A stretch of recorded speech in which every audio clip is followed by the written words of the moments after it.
muted everybody's microphone.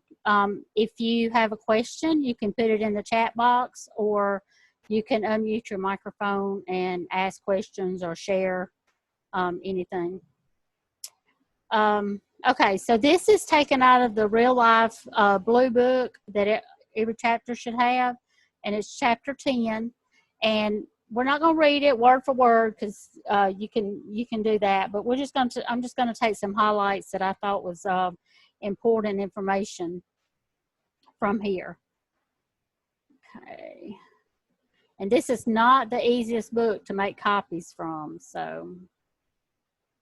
All right, so diabetes is a global disease, but we need only look within our own families to see aunt, brother, grandfather, mother who is living with it. As we see more people living with diabetes, more has been discovered about how the disease works and how it can be prevented or managed. The obesity epidemic has had a direct effect on diabetes rates, not only among adults and seniors, but also among children. And we are now seeing type 2 diabetes, formerly known as adult onset diabetes, starting in the child or teen years. The good news is that people with diabetes and those at risk for diabetes can now look forward to living long and productive lives by embracing the element of disease prevention, control, and self-management. And I know that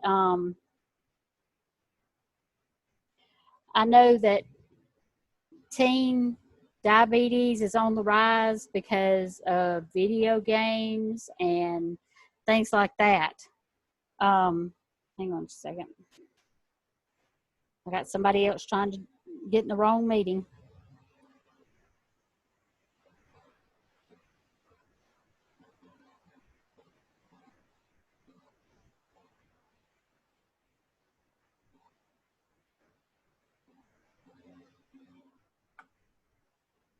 Okay. So here's some keys to controlling diabetes. Addressing excessive weight through increased physical activity, moderate weight loss, and weight maintenance. Making healthy food choices and planning meals to control carbohydrate, protein, fat, and calories. And creating a culture of healthy lifestyle practices.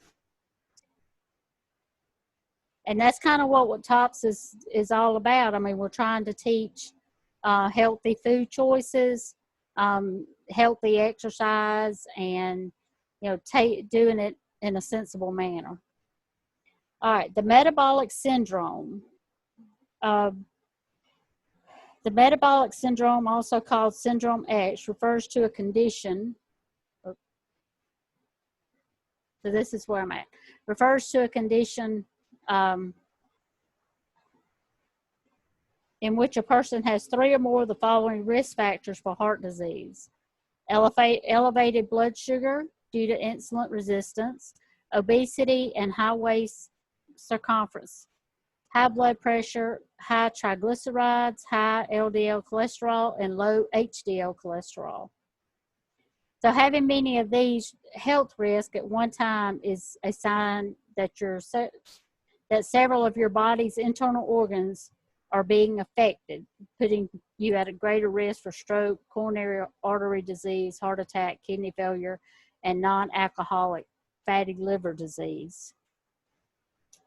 So you can see this fact here. Diabetes affects 25.8 million people, 8.3% of the U.S. population. More than 9 million Canadians live with diabetes and prediabetes. In U.S., I think what I read was like 3rd in diabetes.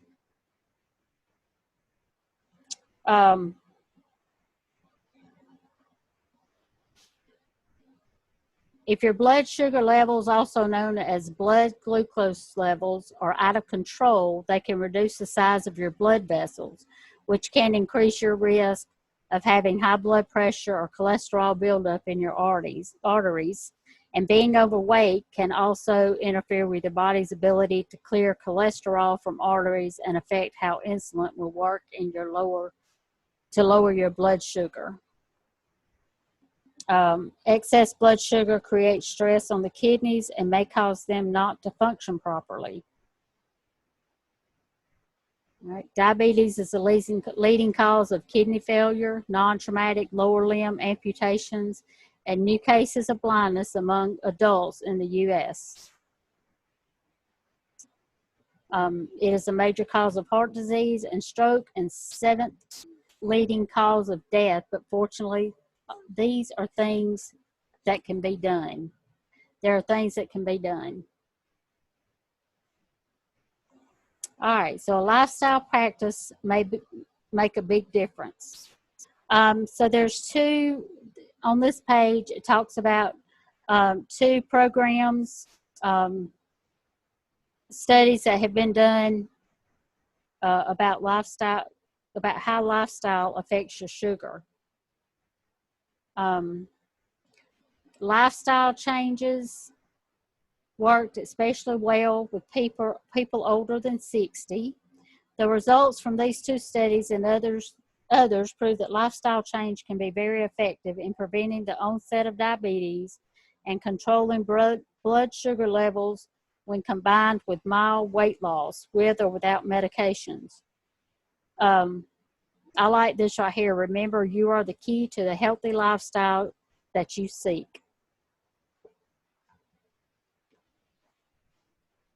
Does anybody have any comments or anything so far that they want to share?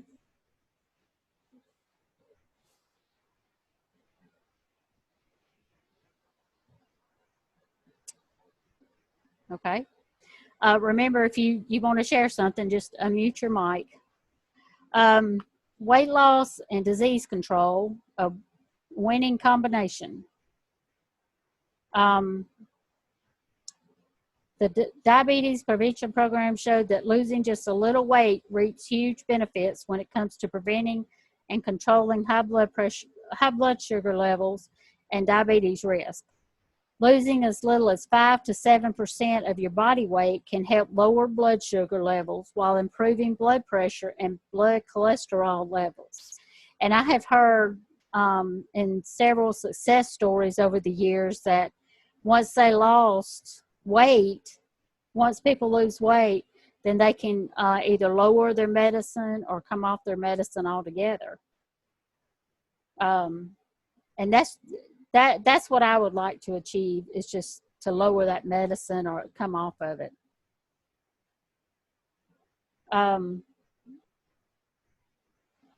So losing 5 to 7% of your body weight has been shown to be quite achievable in the real world with a healthy meal plan and moderate physical activity such as walking.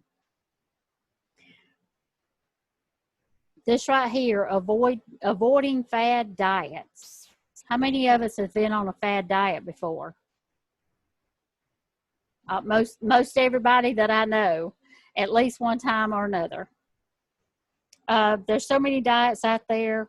You may be wondering which are the healthiest, which are more effective, the best for the diabetic, which are the easiest, and which can you stick with for the long run. That's the biggest question, is finding the food plan that you can stick with for a lifetime and not just for a couple of weeks.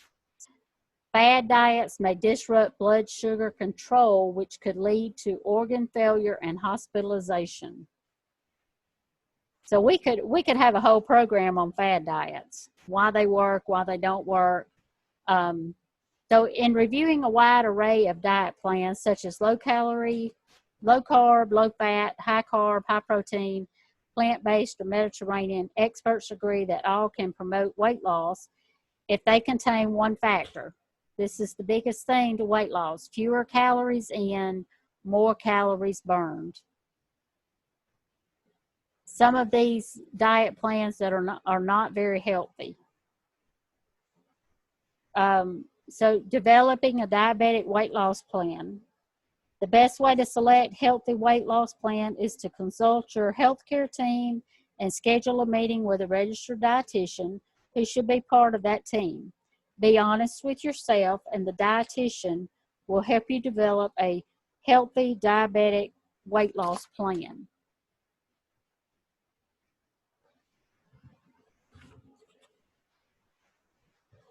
Okay. Ask yourself, am I in good blood sugar control? So it's important to understand your blood sugar levels. Am I aware of how my body feels when I am becoming hypoglycemic? When my blood sugar drops? Does everybody, y'all know how that feels when your blood sugar drops? Knowing how you react to lower blood sugar levels may provide clues on how many carbohydrates to include in your meal plan.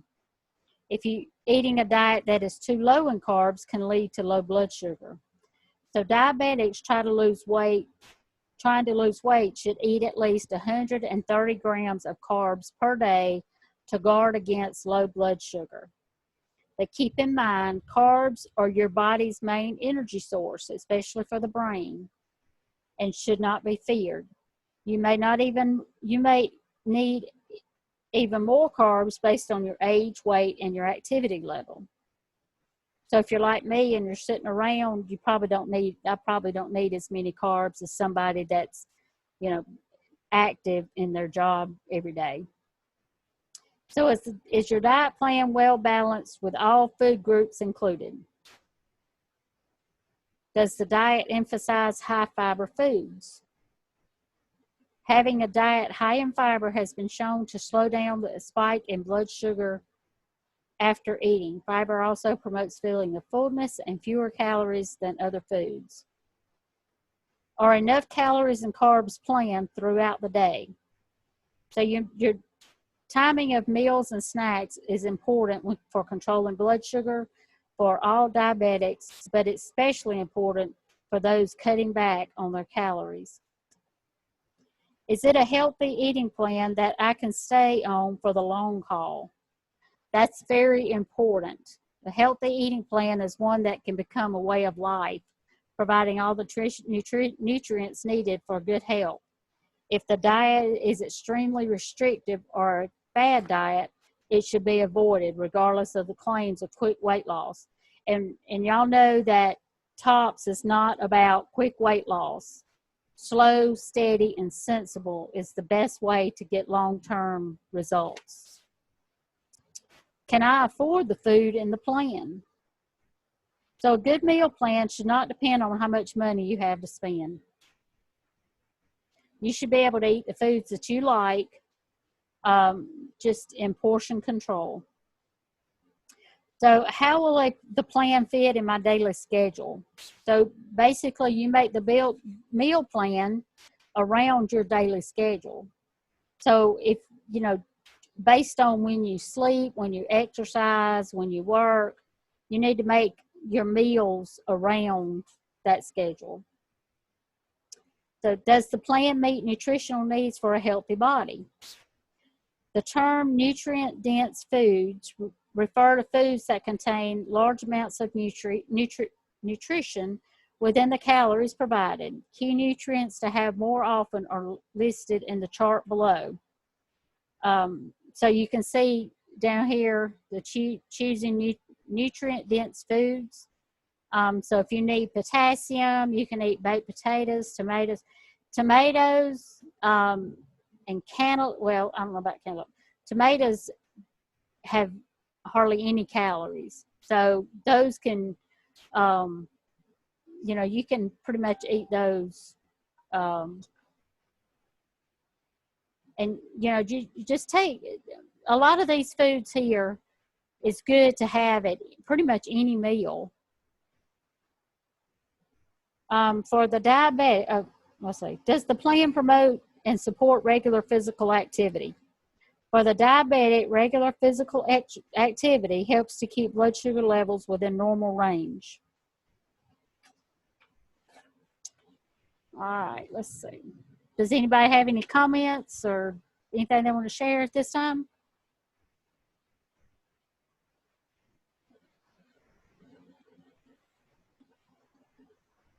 Okay. The glycemic index for diabetes and weight control. So the difference in the food makeup influence how fast the food is broken down by the body and among the sugar that is released. The amount and type of starch, fiber, fat, and protein in a food will all affect the rate at which the blood sugar will increase for a particular food. The benefits of using the glycemic index is unclear because of these issues. And this is the issues right here. People digest and absorb food differently. That's why if two people eat the same food, it may affect their bodies different or their blood sugars different. The same food may have different amounts of glucose depending on when it was harvested, when it was grown, where it was grown, and the variety picked. And I didn't realize that. I thought an apple was an apple, but there's a difference in the Gala apples versus the Granny Smith apples. Scientists have a limited understanding of how foods react in a mixed meal. The glycemic index doesn't reflect the usual portion size people eat. Some high glycemic foods are high in vitamins and minerals, and some low glycemic foods are high in saturated fat. Low glycemic index doesn't mean the item is low in calories, so we have to remember that. Cooking and storing food may change its glycemic index. All right, the glycemic index doesn't take into account the total carbohydrate load in the meal. More research is needed to determine how the glycemic index is changed when foods are combined in a meal.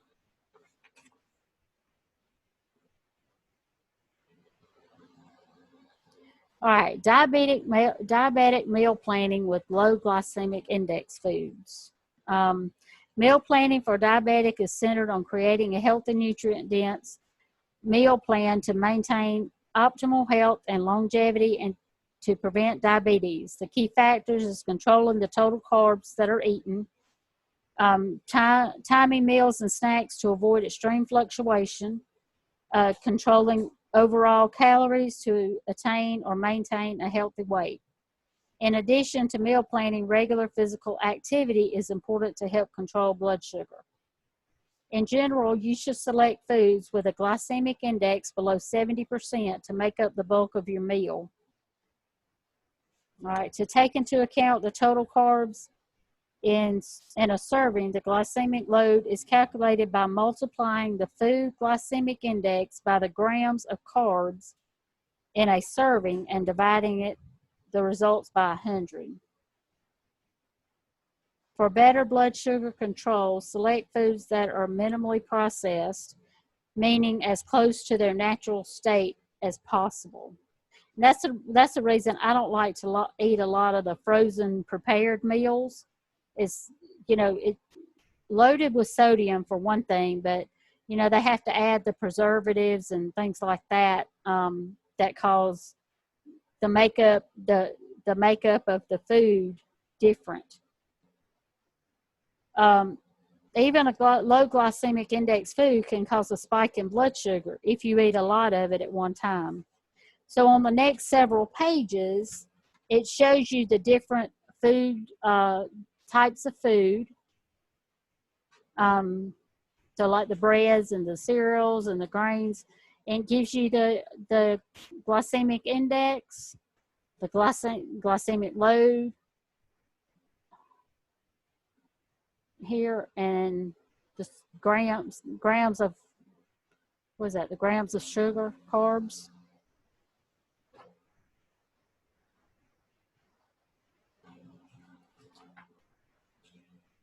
So we got breads, breakfast cereal, grains, cookies and crackers, fruits,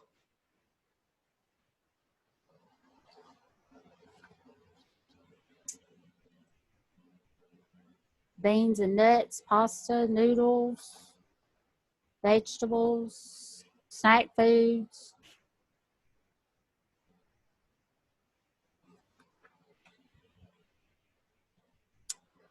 All right.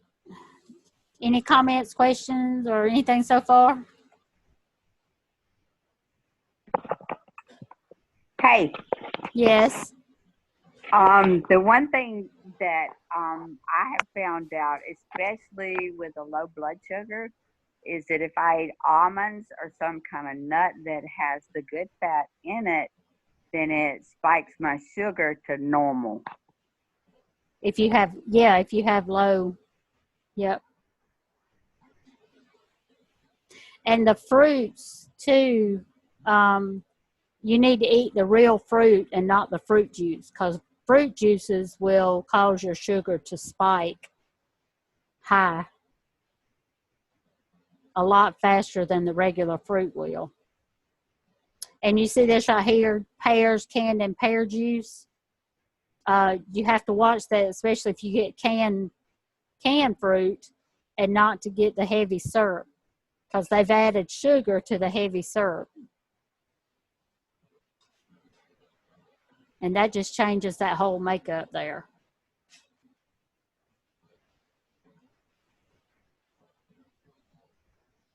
All right, so controlling hunger and satiety with low glycemic index foods. Your ability to stick to a healthy eating plan for diabetes or for weight loss may depend on how satisfied you feel after a meal. Have you ever felt like that you get up from a meal and you're still hungry, even though you think you ate enough? You still feel hungry? Yeah, we just need to get those high fiber foods, and to keep us satisfied for a while. It's all about you and the food choices you make. Planned around low glycemic index foods that are nutrient dense and high in fiber are satisfying and can reduce the urge to snack due to limited low blood sugar reactions. This cycle is extreme highs and lows may increase food cravings and eventually cause weight gain, putting you at increased risk for chronic diseases. So right here, add extra flavor without extra calories using lemons, limes, vinegars, herbs, spices, and garlic. Planning meals high in fiber is recommended for managing diabetes.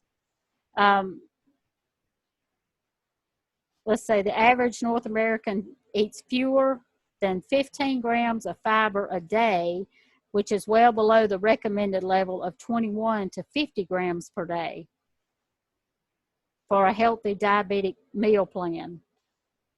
I don't know very many people that actually gets 21 to 50 grams of fiber a day without taking some kind of supplement or something like that in the regular foods that you eat.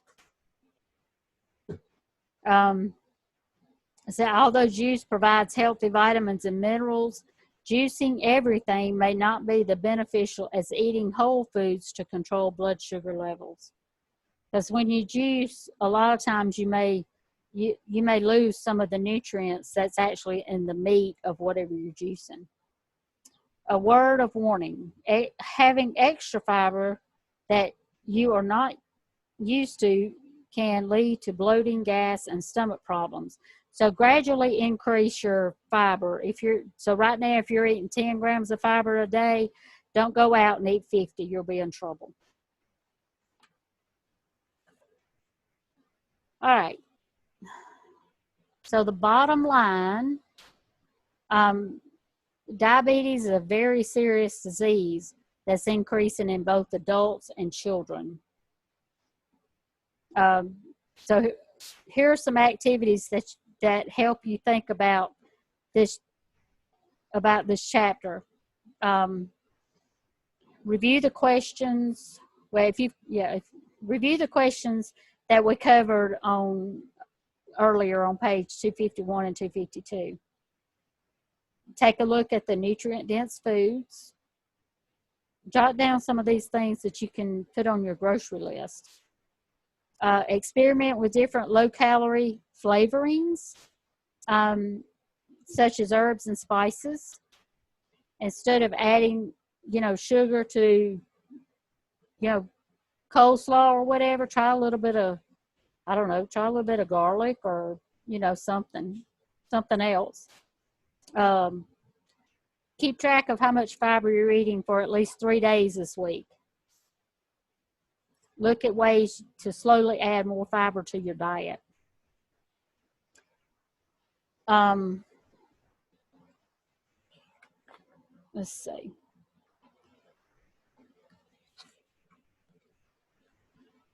Of course, there's discussion questions you can have.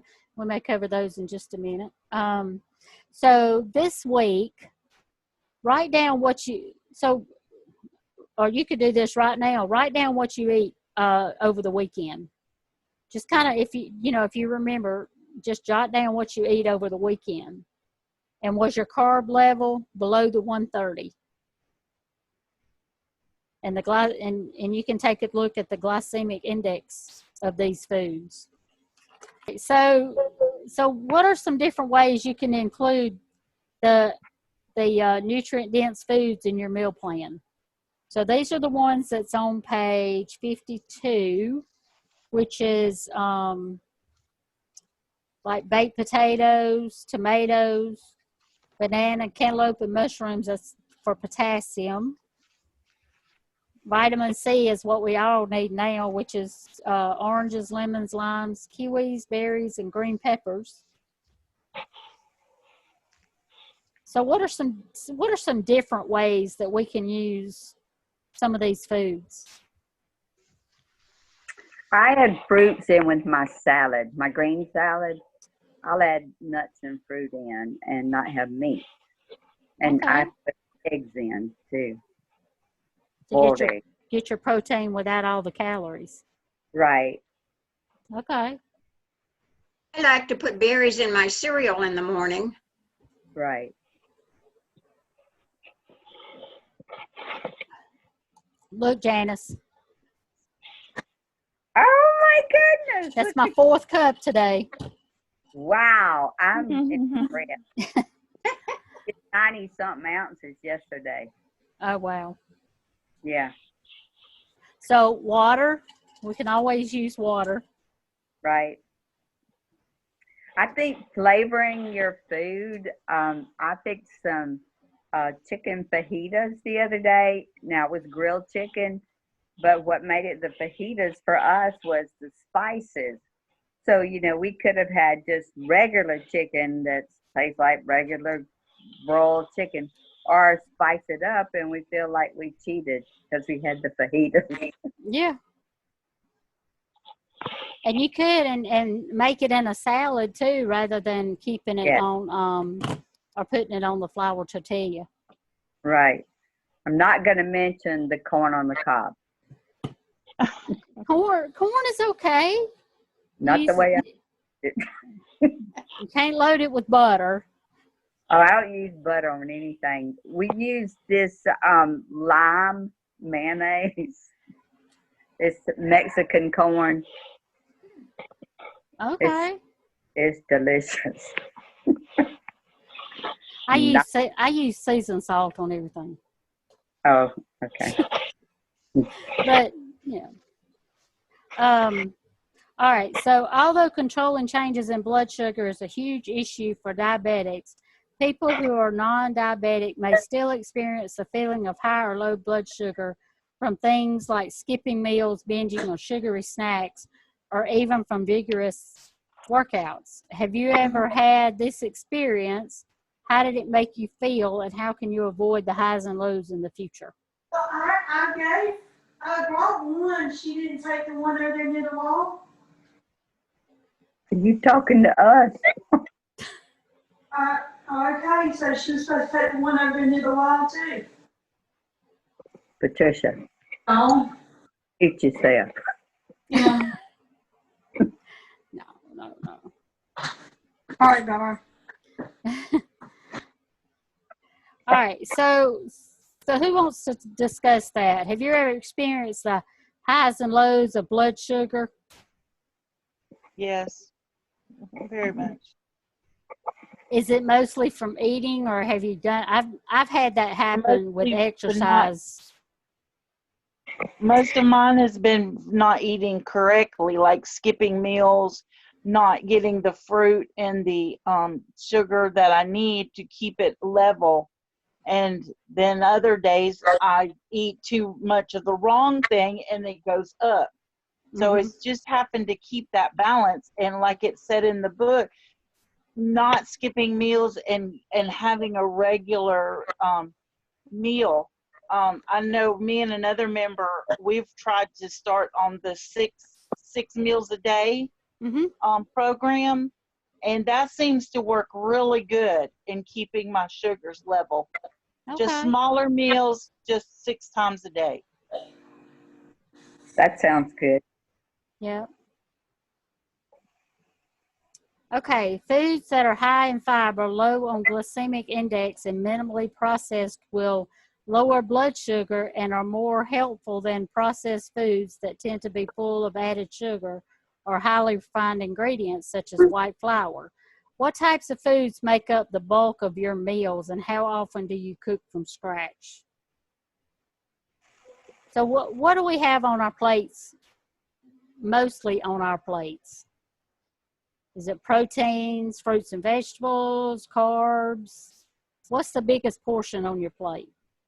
Salads and vegetables. Mine's fruits. Okay.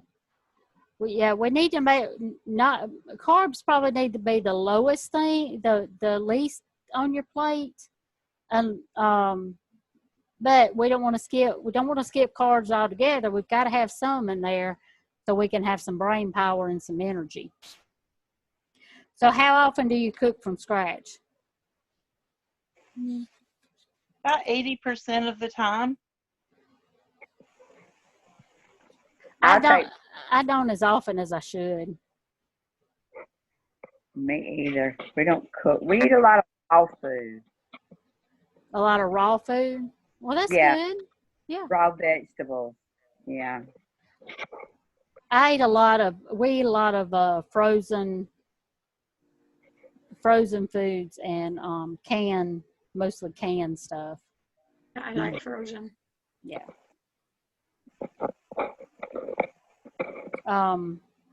So all right, so how many of you journal all the time? Not all the time, but most of the time. To me, that seems to be one of the biggest things that helps me, but one of the least things that I do. And I know that a lot of people that have lost weight, they journal continuously. I can do it for about 2 weeks, and then, I just lose interest and quit doing it. And I don't know why, because usually I do good when I journal. Because especially if I have to show it to somebody else, I don't want to let them see that I'm eating this kind of food, So I don't eat it because I don't have to write it down. But there again, that's accountability on my part, How about somebody else? It doesn't seem to help me all that much. I overeat. My portion control is out. That's a problem I have. And so journaling doesn't seem to help, at least not the way I do it anyway. Right. And, journaling doesn't have to just include food.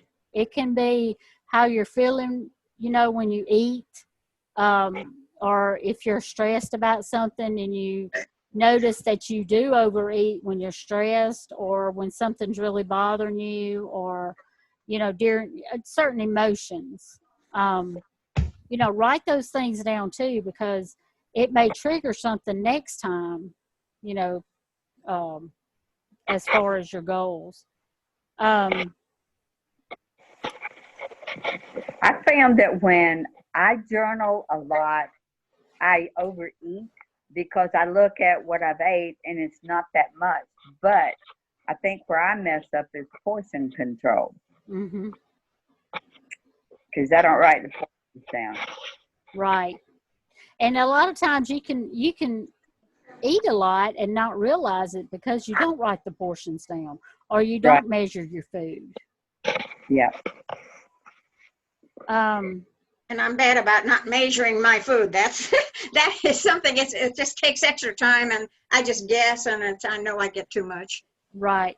And that's where pre-planning your meals can come in good. When you cook enough for the week, especially with 1 or 2 people, if you cook enough for the week and go ahead and divide it into like plates and stick them in the freezer, and just warm the plates up.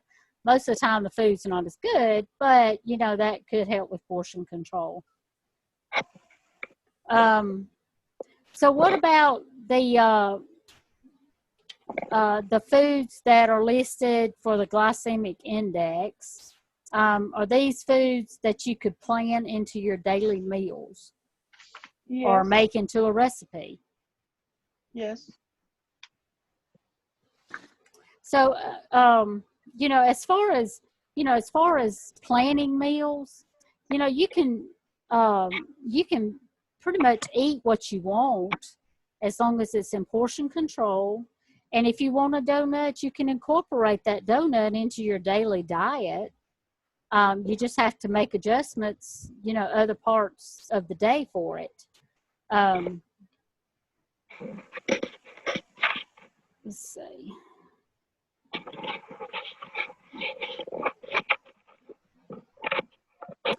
Have you ever just eat a meal and then all of a sudden you just feel like you're just dead tired and need to go to sleep? Yes. Yeah, that's that sugar spike, and all of a sudden it's gone. That energy level is just gone. Yep. So. Oh. Mm. All right. Got a cookie sheet. All right. I hope the information that was provided was helpful. Check us out at www.tops.org.